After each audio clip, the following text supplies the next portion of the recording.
কিন্তু আরেকটা ম্যাগি মশলা আমি এখানে পুরোটা এখানে দিয়ে নিব।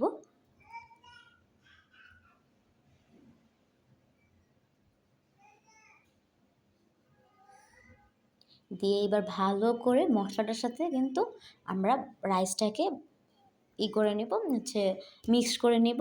দেখুন আমি কিন্তু এখানে খুবই সুন্দর করে এখানে ভাতটাকে মিক্সড করছি। এরপর আমি সেই ডিমগুলো, ভেজে রাখা ডিমগুলো কিন্তু এখানে অ্যাড করে দিব সুন্দর করে। দেখুন,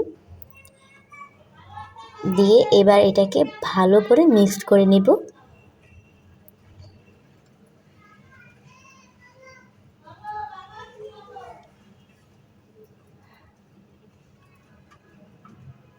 এই সময় কিন্তু সাবধানে করতে হবে, না হলে কিন্তু আশেপাশে চালগুলো পড়ে যেতে পারে। তাই আস্তে আস্তে করে সুন্দর করে পুরোটাকে মিক্সড করে নিতে হবে এবং সুন্দর